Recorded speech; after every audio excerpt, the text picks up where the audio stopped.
No tiene pasa casi, nada. no sé si vamos a tener el tema para hablar hoy, Sí, por eso tenés razón. le advierto a los oyentes, hagan un esfuerzo para quedarse, a ver, vamos a tratar de Inventar algo. inventar algo, porque la verdad es así, tan monótono, tan aburrido que no sé, vamos a ver qué tal sale el programa.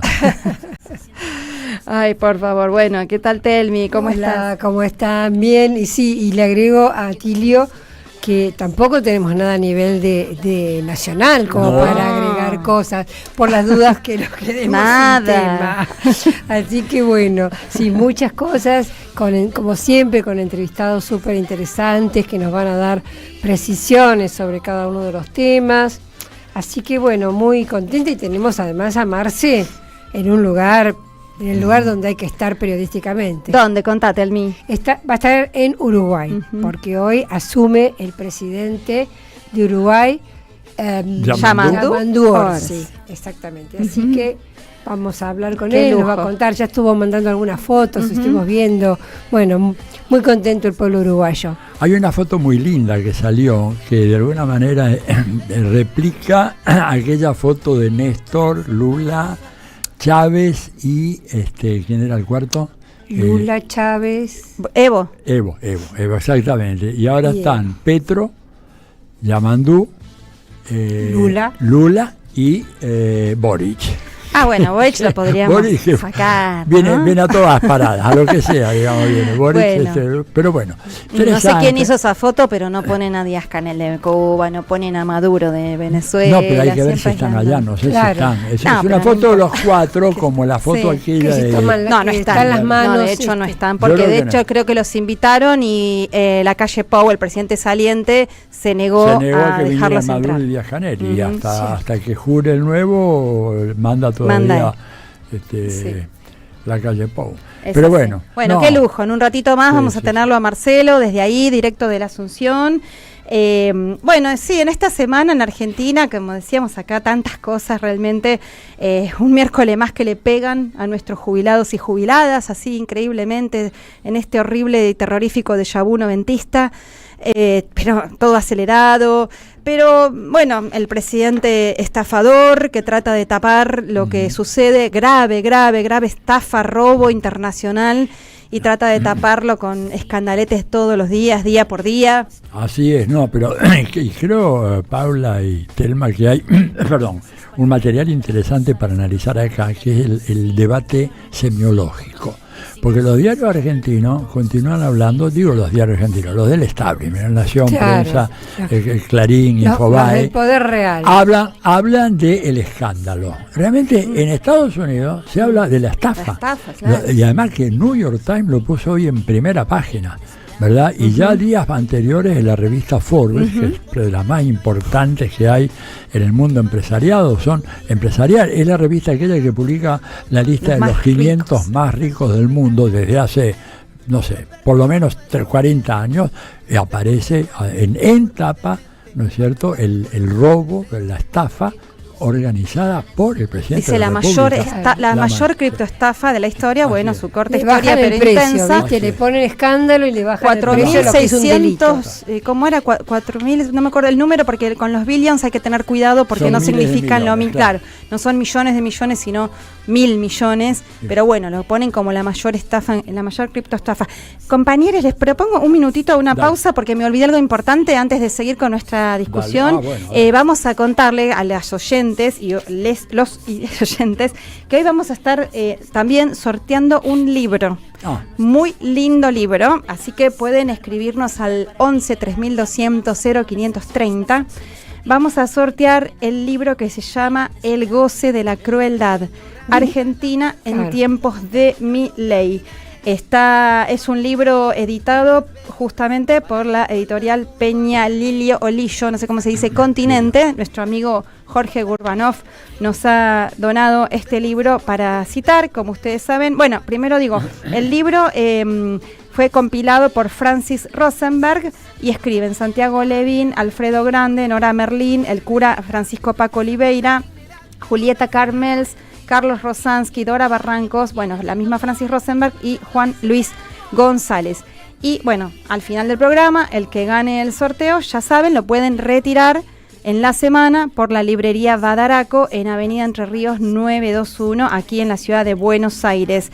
Así que bueno, gracias Badaraco, gracias Peñalillo, y ya saben que pueden venir por participar, del sorteo. Entre paréntesis, un beso grande a Daniel De Vita, que también sorteamos entradas en la semana pasada. Ayer lo fui a ver y estuvo hermoso su presentación de disco. Bueno, dicho esto, retomamos con nuestro intercambio. Retomando con Milei y hablando de las cortinas de humo o más grave todavía, las operaciones también político-mediáticas de este gobierno, esta semana algo gravísimo fue el desafío al gobernador de la provincia de Buenos Aires, decirle que le iba a intervenir la gobernación, ¿no? Tratándolo primero de delincuente y segundo, asumiendo este pedido de que renuncie y que si no se iba a intervenir la gobernación de Buenos Aires. Bueno, respondió el gobernador Axel Kicillof, dándole, me pareció muy bien, una nueva oferta de encontrarse para trabajar de verdad y explicando de una manera muy clara, accesible para todos, que el tema de la seguridad, porque lamentablemente hubo hechos de inseguridad feos en la provincia, no dependen solamente de la gobernación y muchas veces ni siquiera de la gobernación, como el caso del narcotráfico, claro, que pasa por las fronteras de la Argentina y que no se habla no es exactamente la frontera de la provincia de Buenos Aires. Sí, claramente, aparte recordemos a las que nos escuchan desde afuera de la Argentina, la provincia de Buenos Aires, el gobernador Axel Kicillof gobierna ni más ni menos que 17 millones de personas que habitan ese territorio tan complejo, caja de resonancia además de todo, también de las políticas de hambre, de ajuste y de miseria del gobierno nacional, que por supuesto y es el único que le hace un poco, realmente le trata de generar un escudo, como ¿no? dice él, implementando con todo lo que se pueda para proteger a la población bonaerense, que en muchos casos, justamente por ser el conurbano de la ciudad, es donde habitan y duermen millones de trabajadoras y trabajadores que vienen a trabajar aquí a la ciudad.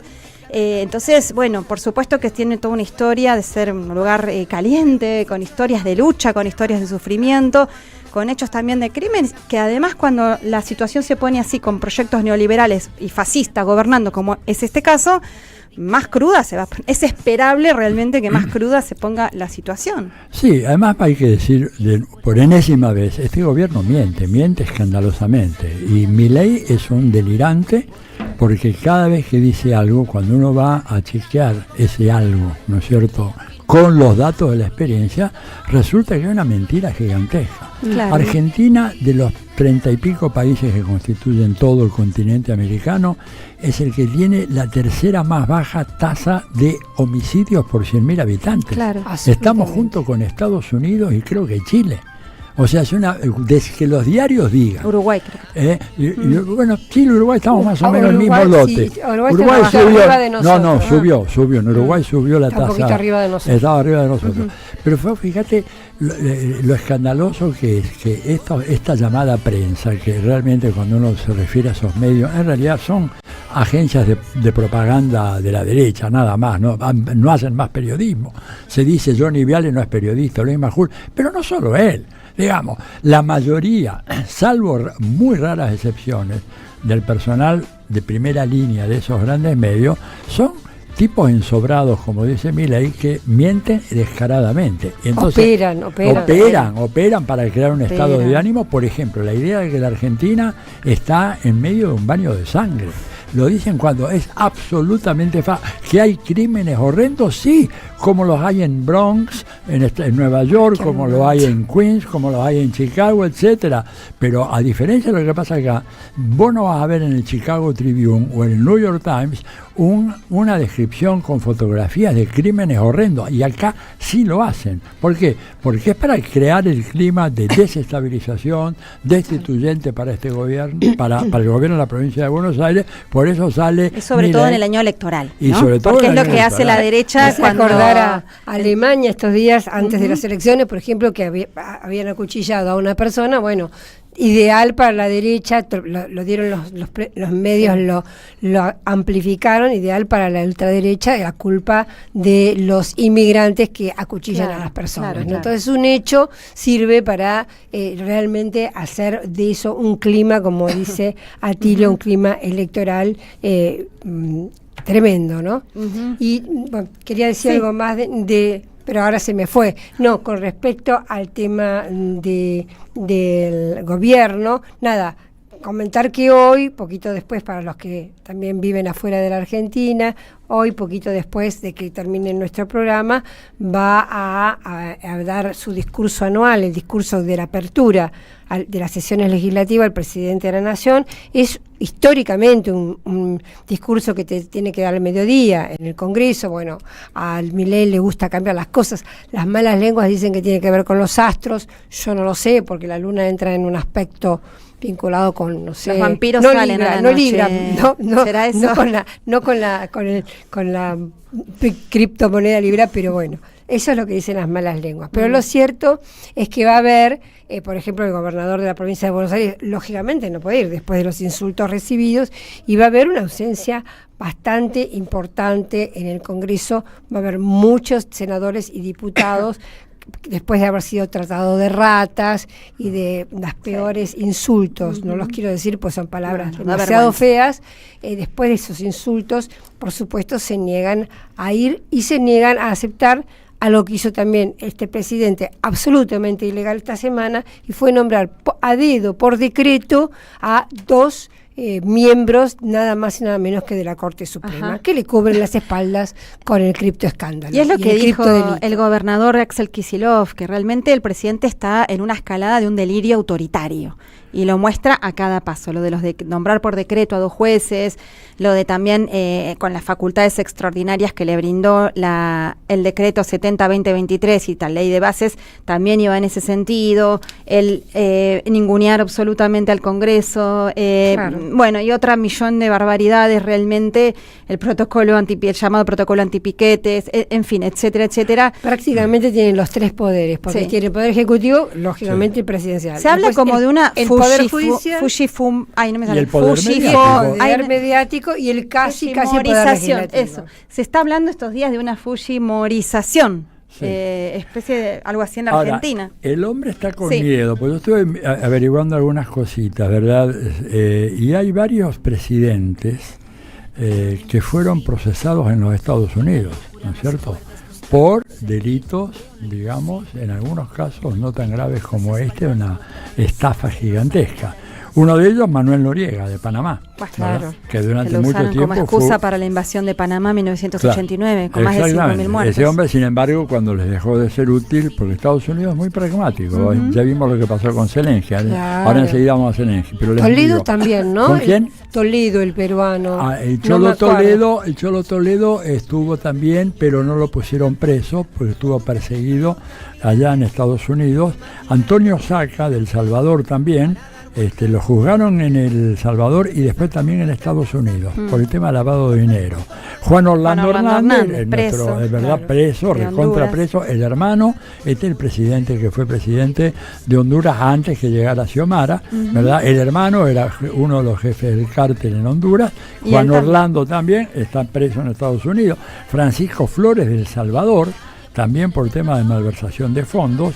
Álvaro Colón en Guatemala. Por lo menos estos 5. Entonces yo me imagino que en el entorno de Milei debe haber gente mirando esta misma lista que yo les pasé y decirle, ¿no será vos el 6º?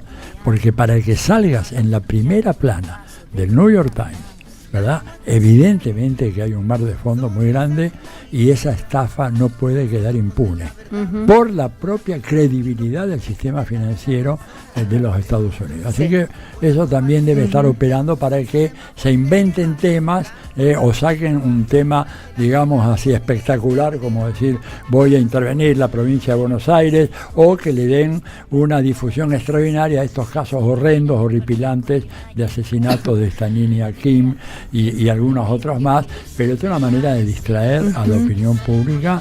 Que además fue un error del sistema judicial, etcétera. No nos vamos a meter en los pormenores que los pueden leer en los diarios, pero bueno, no tiene que ver con la responsabilidad del gobierno de Axel Kicillof, que por otra parte recibió la solidaridad y apoyo de Cristina Fernández de Kirchner, que es la actual, por supuesto, dirigente del Partido Justicialista a nivel nacional, del Máximo Kirchner también, que es presidente del PJ provincial, de un montón de referentes, de no solamente del espacio amplio del peronismo, sino también del radicalismo y otros también, porque realmente es una afrenta más que, bueno, es como dice Atile, un intento de pantalla de humo para todas las trastadas que se manda este señor, que son graves, ¿no? No son cosas de locos, sino es un autoritarismo que además nos hambrea. Pero bueno, Argentina es el mal ejemplo espantoso para el mundo entero desde nuestro punto de vista, pero también pasan cosas lindas en nuestra América. Ya dijimos que hoy está asumiendo Yamandú Orsi, vuelve el Frente Amplio a Uruguay. Se recordó también en Venezuela el 27 y 28 justamente de febrero, 36 años de lo que fue el Caracazo, que sucedió justamente en 1989, ¿no? 10 años antes de que asumiera Hugo Chávez la presidencia. Ya se estaba constituyendo por abajo, despacio, en las filas de los militares, ¿no? Recordemos que Chávez venía paracaidista de las Fuerzas Armadas y también del sector de la izquierda revolucionaria. Ya se venía generando lo que después iba a aflorar como el chavismo, pero bajo el gobierno de Carlos Andrés Pérez se implementó en América Latina. Fue uno de los primeros intentos, bueno, después del de Pinochet claramente, ¿no? Con los Chicago Boys en Chile, fue uno de los primeros intentos sistemáticos de imponer los planes del consenso de Washington bajo el dictado de los famosos paquetazos del FMI, que era hambre y miseria, y el pueblo salió a las calles, se levantó. Fue realmente una insurrección popular espontánea. Ese es un concepto de Nicolás Ñedo Carrera, que le mando un abrazo fuerte, pero además el mismo Maduro lo califica así, con esas textuales palabras, y que fue reprimida brutalmente. En solo 2 días de lucha hubo más de 3.000 muertos. Digo, hay que pensar en esto, porque después se lo acusa al gobierno de Chávez y de Nicolás Maduro de represivos, lo que sea, todas mentiras, porque bueno, lo que hacen es aplicar el orden y la ley, y no se compara con esto, que en solo 2 días este gobierno neoliberal hubo más de 3.000 muertos, de los que hasta hace poco todavía se seguía encontrando fosas comunes.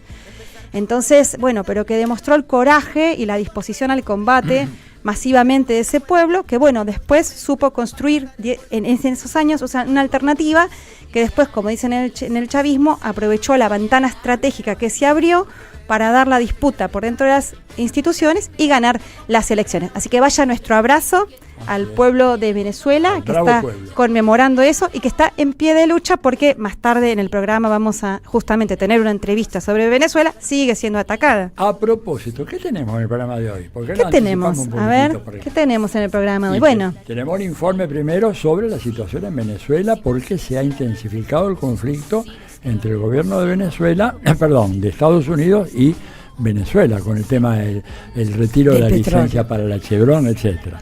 Luego tenemos una entrevista muy interesante, ¿verdad?, con la vicepresidenta del gobierno de España. Exacto, vicepresidenta y ministra de Trabajo de España, Yolanda Díaz. En realidad no es una entrevista, ella dio una conferencia de prensa, como yo estaba ahí, aproveché, le puse el micrófono, pero igual les voy a contar, porque como yo estaba presente, te digo una cosa emocionante, porque fue en un sindicato. Estaban los representantes de la CGT y los representantes de las 2 CTA. Vos no sabés el aplauso que recibió siendo ministra de Trabajo. Y de paso cuento que también estaba Carlos Tomada, también ministro de Trabajo durante 2 periodos del gobierno de Cristina, y también fue aplaudido por los trabajadores, porque estábamos en CETERA, en el sindicato docente. Así que fue muy emocionante. Ella es una gran luchadora, habla muy lindo, levanta el ánimo. Bueno. Nos vino muy bien, así que yo les voy a contar un poquito y traje un par de audios. Bien, bueno, y también vamos a estar hablando sobre la relación de Estados Unidos y México, con una entrevistada muy interesante, la profe Anaster Cesenia, porque también, ¿no?, los aranceles de Trump con respecto a México y la agresividad con respecto a México, bueno, digno de analizarse. Entre paréntesis, para rescatar cosas lindas de nuestra América, también miren el cambio tan en todos los sentidos que hay en México, también en el cultural y el simbólico que ese pueblo tiene para tirar al techo de historia. Esta semana se conmemoró los 500 años, pero por todo lo grande, en el Zócalo, con la presidenta, con todo el despliegue, una belleza, búsquenlo y mírenlo. Los 500 años del asesinato de Cuauhtémoc, ¿no? Realmente, rescatando la historia maravillosa y conflictiva y nada sencilla como la historia de cualquier pueblo, de los pueblos que fundaron ese territorio, la cultura de ese territorio. Fue hermoso ver a esa presidenta y a ese pueblo rescatando esa historia en la plaza. Bueno, y aparte tenemos el informe sobre Uruguay que nos va a hacer Marcelo desde el terreno, y tal vez nos da una sorpresa Federico. Que por ahí yo les que voy a contar aparte lo que para mí también fue una notición de la semana. Pasó ayer, viernes, así que es muy nuevo, y es un escandalete a gritos en la Casa Blanca. Sí, eso. Sí, así que supongo que ya lo deben haber visto. Hoy estaba escribiendo una nota para el Destape. Yo empecé la nota creyendo que se habían zarpado, y a medida que iba avanzando en la nota iba desglosando el diálogo entre Trump, el vicepresidente Vance y Zelensky. Me di cuenta que creo que fue armado, fue una emboscada que le tendieron a Zelensky. Pero bueno, esa duda la voy a plantear acá y después lo charlamos. A mí cuando me la mandó, anda circulando por todos lados, pero cuando primero lo vi que me la mandó Atilia, yo pensé que era inteligencia artificial. No le podía creer que eso se esté dando ahí. No, es un carnaval, ya que estamos justamente en los días de carnaval, el mundo es una locura. Lo que yo decía, digo en la nota, estos apretes obviamente siempre existen. No pero por nada nuevo, pero sabemos que son a puertas cerradas, no en público y esperando que esté todo en la televisión. Es impresionante. De Estados Unidos. Una anécdota Unidos. muy linda, después en apoyo a lo que vos decís sobre el apriete cuando es en público o no. Ah, bueno, te voy a hacer acordar en un ratito. Por último, comentemos un minutito antes de irnos a la tanda, Alemania, porque el sábado pasado anunciamos que el domingo eran las elecciones, hicimos la nota con Ezequiel Vistoletti, pero bueno, ya fueron las elecciones, así que bueno, ¿querés, Atilia, hacer algún comentario que vos estuviste con ese tema en la semana, brevemente? Sí, pero no sé si tenemos sí, ya adelante, confía en la conductora. Confío. No, yo creo que fue una elección muy interesante. Creo que no hay que tener una lectura tremendista, catastrofista de esa votación. Hay que tener cuidado con eso. Del ascenso de los fachos, decís. Exactamente. ¿Por qué? Porque yo, digamos, estuve tratando de meterme un poco en detalle, ¿no es cierto? Por ejemplo, preguntando no solamente a Ezequiel Vistoletti, que siempre es alguien que viene muy a menudo, lo traemos a nuestro programa, sino a otra gente en Alemania. Pero la pregunta concreta, bueno, estos tipos hacen una reivindicación pública de Hitler, del nazismo, van con la estrella, con la esvástica o no. La respuesta clara fue un sector, una parte, como dice Pauli, pero muy pequeña. Muy pequeña. Le digo, ¿cómo? Sí, la verdad, muy pequeña. La mayoría, sí, claro, son tipos de derecha radical, digamos, en materia, digamos, de género, identidad, ni hablar, te escuchan hablar a vos, oyente. Está por ahí nomás, porque la Alice, ¿te acordás que es lesbiana? La referente de ella, la candidata. Bueno, Alice Weidel es lesbiana, está casada con una mujer, todo eso. Entonces es bastante parte de ambiguo. Las contradicciones, por algo Hegel nació en Alemania, ¿no? Por las contradicciones. Pero o sea, no es que, por ejemplo, no es como acá que te encontrás tipos que hacen una reivindicación de la dictadura genocida y de Videla y todo lo demás. Yo un poco quería preguntarle eso. Entonces, digo, esto es una derecha radical, extrema, anti-inmigrante, anti-negro, anti-todo, anti-igualdad de género, etcétera. Pero, importante, duplicó la votación el partido de izquierda. Eso es lo más importante. Y el Sarah Wagenknecht de milagro no entró, porque hubiera sido muy interesante. Que está parte del Die Linke, ¿no? Esa parte, pero que en muchos temas coinciden, ¿verdad? Y no entró por 3 centésimas, porque sacó 4.97%, y en Alemania necesita 5% para entrar al Parlamento, ¿verdad? O sea que en total la izquierda sacó como un 14%. Un 14%. Lo cual es interesante. Y aparte con mucho voto de la juventud. Exactamente. Que eso es mujeres bien importante. Y jóvenes predominantemente votaron por estas dos expresiones a la izquierda, lo cual es un dato alentador. Nota de color esta Weidel y qué sé yo, esa parte de la ultraderecha que no es la extrema derecha, que son todos unos fachos. dicen que Hitler era comunista. Bueno, en fin. No, yo voy a dar solamente Dale, información dura. Bueno, como sabemos, ganó los conservadores de derecha, sacaron mayor cantidad de escaños. Como el sistema es parlamentarista, lo elige según la cantidad de legisladores que tiene cada partido. Pero no le alcanza los 317 puestos que debería tener para nombrar como primer ministro a Friedrich Merz. Por lo tanto, tiene que hacer una coalición. ¿Con quién va a ser esa coalición? Ese es uno de los temas, por suerte. Descartó, como comentó Pistoletti el sábado pasado, descartado la ultraderecha y muy probablemente haga otra vez una coalición con la democracia, la socialdemocracia, el Partido Socialdemócrata Alemán de Olaf Scholz, claro, que también salió en tercer lugar, pero sacó también una buena cantidad de votos. Entre los dos superan ese Claro. número. Ahora, un detalle que a mí me da un poquito de escalofrío: el señor Friedrich Merz es y sigue siendo, creo, parte del directorio de BlackRock. Bueno, o están sea, todos. hombre muy vinculado al sistema financiero. Bueno, ahí está. La seguimos en un ratito con Diálogo Internacional. Vamos a una tanda. Diálogo Internacional. Deja tu mensaje en nuestra línea de oyentes de WhatsApp.